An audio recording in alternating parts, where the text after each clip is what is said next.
Makanya kalau bisa teman-teman di seperti lembaga penelitian seperti ini harusnya mengusulkan itu kalau ada revisi undang-undang pengelolaan pesisir dan pulau-pulau kecil itu, bagaimana suatu pengelolaan yang kemudian bisa memberikan manfaat bukan merusak yang sudah bagus gitu. Itu harus cara berpikir kan kita sudah punya sebetulnya kan, ada tata ruang, ada segala macam kan. Tapi kan kadang-kadang itu hanya dalam tataran konsep, pada saat implementasinya malah banyak dilanggar gitu kan.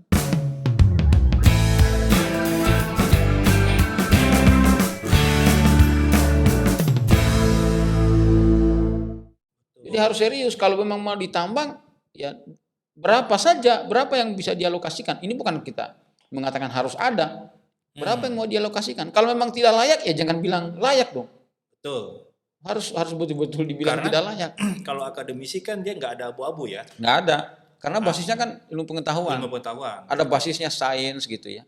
Nah mungkin karena nggak ada abu-abu itu. Ya itu yang jadi terkait itu iya, agak sulit bang. Agak sulit dan kita memang belum. Kalau mau negara maju ya harus begitu.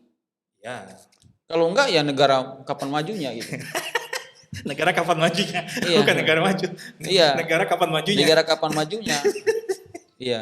Nah terkait dengan tadi tuh pulau-pulau kecil. Nah kita ketahui sekarang nih juga agak mencuat terkait isu-isu reklamasi ini bang.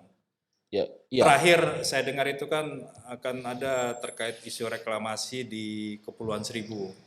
Nah itu kan kalau saya lihat di situ, jadi bagaimana pemilik modal ingin dalam tanda kutip ya memakmurkan masyarakat, tanda kutip. Kenapa saya bilang tanda kutip? Karena ada luasan perairan tertentu yang kita biasa sebut itu perairan dangkal, goba, gosong kalau orang sana bilang tuh, orang lokal Kepulauan Seribu. Nah, itu mereka mau dirikan di situ reklamasi pulau, jadi menimbun jadi nanti ada bentuk mungkin L, bentuk U dalam luasan, satu luasan inilah, misalnya satu luasan ini. Di sini ada ditimbun dengan alasan biar nanti orang sana punya pekerjaan tetap. Itu tanda kutip juga, tanda tanya besar. Nah, kenapa saya bilang tanda kutip waktu itu, Bang? Pertama, mereka sudah memiliki pekerjaan pembudidaya, menangkap ikan gitu.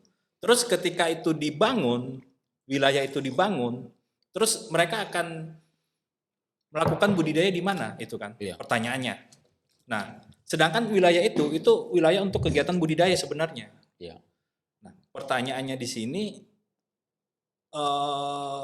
gerakan-gerakan ya mungkin kita bisa bilang mungkin gerakan apalah ya untuk biar apa yang diinginkan oleh pemilik modal itu agar bisa terlaksana gitu. Nah, ini yang ya kalau saya pribadi ya takut akan hal tersebut terlaksana. Tapi kira-kira menurut pandangan Abang gimana? Dengan kalimat itu mensejahterakan itu. Jadi sebetulnya begini ya. Jadi kalau konsep reklamasi ini kan sebetulnya memperbaiki sesuatu yang sudah rusak. Mereklamasi kan? Iya. Tapi kita di Indonesia ini bukan memperbaiki sesuatu yang rusak, tapi merusak yang sudah bagus. Kan bisa dibalik di Indonesia ini kan? Merusak yang sudah bagus. Artinya sudah bagus, bisa mensejahterakan nelayan, kita rusak. Betul. Gitu. Padahal sebenarnya reklamasi itu memperbaiki yang sudah rusak. Misalnya pulau-pulau kecil yang dulu ditambang, sudah hancur. Terus dia terjadi abrasi. Tidak abrasi dan sudah hancur-hancuran, direklamasi. Supaya kembali bisa ya minimal, ya tidak 100% sih, tapi minimal bisa menjadi sesuatu. Misalkan di kepulauan, hilang lah. Seperti kepulauan di Singkep itu kan pernah kan dia dulu tambang timah, kemudian mangan gitu ya. Direklamasi dengan cara apa? Tanah-tanah yang dulu tidak subur, ya kemudian ditanamin tanaman seperti karet dan sebagainya, sehingga karetnya tumbuh. Itu kan bisa mereklamasi lahan yang tadinya gundul gitu ya. Kemudian bisa menghasilkan sesuatu kan, kebun karet gitu. Nah, ini kan kita tidak. Pulau kecil, Pulau Seribu yang bagus. Di situ masyarakat membudidayakan ikan, digobah, mau direklamasi dijadikan tempat wisata yang belum tentu masyarakat tadi bisa menghasilkan pendapatan, bisa sejahtera dengan kehadiran reklamasi tadi itu. Itu namanya kan reklamasi yang merusak. Ya, oke. Ya, maksud saya itu tidak berbasiskan lagi juga pengetahuan, ilmu pengetahuan. Iya. Nah, jadi jangan sampai kita mengerjakan pekerjaan-pekerjaan seperti begitu. Menurut saya itu sebetulnya kita menciptakan suatu bencana ekologi baru. Ya, secara ekologi kemudian belum tentu mensejahterakan kan? Betul. Kan itu bukan milik masyarakat, aktivitas wisata di situ. Iya. Saya tidak menolak wisata, bukan. Iya. Tapi kita mengembangkan suatu pariwisata yang begitu masyarakat bisa mendapatkan manfaat, bukan malah tidak mendapatkan manfaat. Selama ini mereka sudah melakukan aktivitas wisata masyarakat di sana dan mendapatkan manfaat kan. Dan mendapatkan ketika manfaat. Masuk pengusaha pemilik modal justru menghilangkan manfaat itu. Ini yang jadi problem. Itu yang jadi problem. Menurut saya tidak begitu harusnya. Padahal kan konsep-konsep wisata yang bagus itu ya justru masyarakat bisa menghasilkan manfaat. Secara ekonomi kan dari modal yang ada. Ya harusnya kan pemodal ini kan juga ya bolehlah dia memanfaatkan pulau kecil, tapi pulau kecil itu dikonsep dimanfaatkan tanpa menghilangkan masyarakat untuk mengembangkan aktivitas ekonominya. Kenapa bukan itu yang mereka hidupkan lah, tapi harus mereklamasi lalu masyarakat terusir dari akses ekonominya dan sumber daya. Itu yang jadi problem. Nah, ini yang harus dibalik cara berpikirnya itu. Berarti merusak sesuatu yang sudah bagus. Iya. Reklamasi di kita ya. Harusnya iya. Merusak sesuatu yang sudah bagus. Harusnya memperbaiki. Ya, kan reklamasi pasca tambang itu kan harusnya. Iya, benar. Memperbaiki yang sudah rusak. Sehingga bisa memberikan manfaat secara ekonomi, ekologi juga jadi bagus lagi. Ya walaupun tidak 100% kan. Iya. Tapi mengembalikan fungsi-fungsinya lebih bagus, sumber daya lebih bagus. Kita malah merusak yang sudah bagus. Nah, cara berpikir seperti ini kan harusnya muncul dalam suatu kebijakan politik nasional maupun di daerah. Nah, daerah kan harus punya itu. Makanya kalau bisa teman-teman di seperti lembaga penelitian seperti ini harusnya mengusulkan itu kalau dari revisi undang-undang pengelolaan pesisir dan pulau-pulau kecil itu bagaimana suatu pengelolaan yang kemudian bisa memberikan manfaat bukan merusak yang sudah bagus gitu. Itu harus cara berpikir kan kita sudah punya sebetulnya kan ada tata ruang, ada segala macam kan. Tapi kan kadang-kadang itu hanya dalam tataran konsep pada saat implementasinya malah banyak dilanggar gitu kan. Iya sebenarnya kayak contoh misalnya yang tadi wilayah tadi Goba tadi itu sebenarnya secara peraturan itu dia masuk ke wilayah pemanfaatan dan dikhususkan untuk kegiatan budidaya. Namun ketika isu itu datang, lantas masyarakat ini mau dikemanakan itu tadi yang sempat Abang singgung kan berarti reklamasi merusak yang sudah ada, merusak sesuatu yang sudah bagus terkait dengan pulau-pulau kecil. Memang sangat dilematis terkait dengan hal itu. Tapi tadi misalnya walaupun sekuat apapun pemerintah, apakah itu pemerintah daerah atau masyarakat, tapi kita kan tidak pungkiri implementasi di kita misalnya kalau ada istilah kalau uang sudah berbicara, apakah itu berlaku juga di negara luar? Untuk kasus-kasus seperti ini Bang, untuk kebijakannya, kalau misalnya uang sudah berbicara. Ya, perbedaannya kan mereka bisa juga seperti itu, hanya mereka konsisten menjalankan regulasi. Konsisten menjalankan regulasi, mereka betul-betul taat aturan. Mereka ada aturan ini nggak boleh, ya nggak boleh gitu.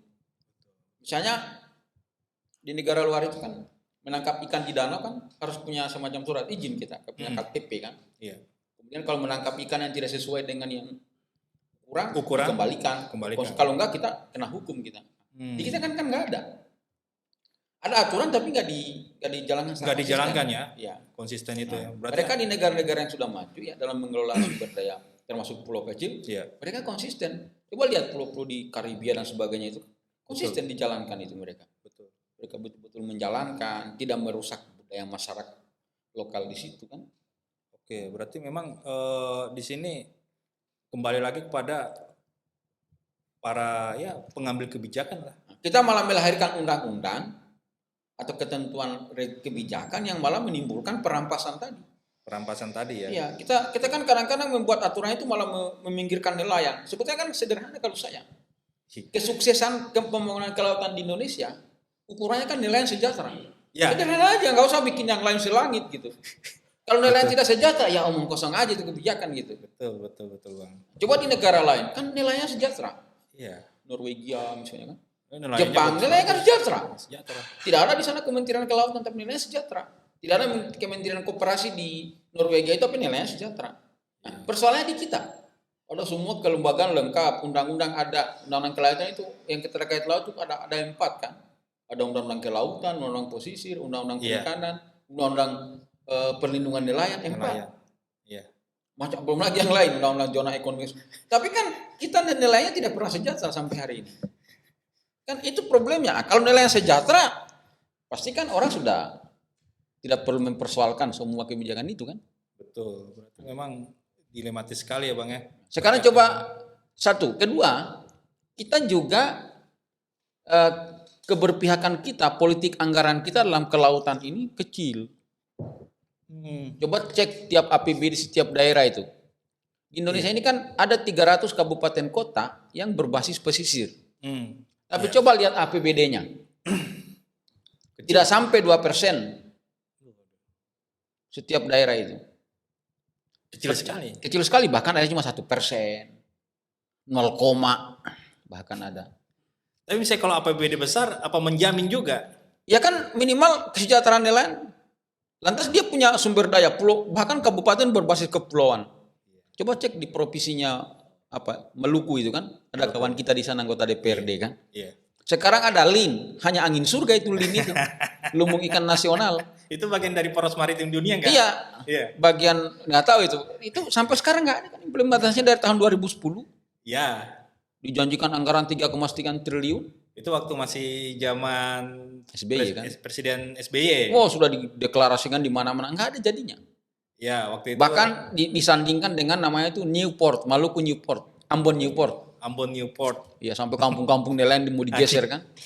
Tidak ada juga hasilnya. Sampai sekarang apa hasilnya coba? Sudah lebih 10 tahun. Kan tidak ada. Enggak ada. Politik angin surga kan. Jadi politik angin surga. Artinya kita itu hanya pada tataran sama dengan poros maritim juga, ya, hanya angin-anginan aja gitu.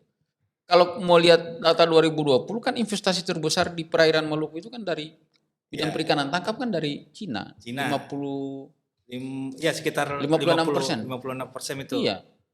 Sekarang LIN siapa? Tidak ada kan?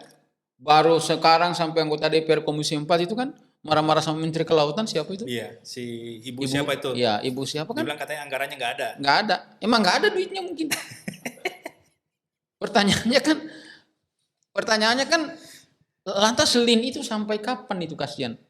Kalau benar-benar mau dijadikan kan LIN itu kan 715, 716. Iya, ada 3 ya. 714, 715, 718. BPP-nya kan? BPP-nya. Nah, kan sekarang kapan itu barang?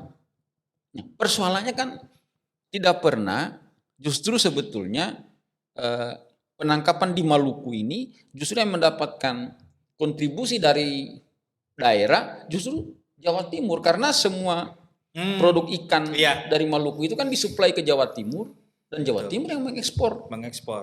Sama dengan penelitian saya yang sekarang saya lakukan gitu kan. Kita meneliti tentang tata niaga rajungan Bang ya. Malah yang dapat manfaat Lampung sama sekali hampir tidak ada kontribusinya terhadap provinsi Lampung. Padahal penghasilnya di situ. Padahal penghasil rajungan terbesar di Indonesia itu di Lampung. Oke.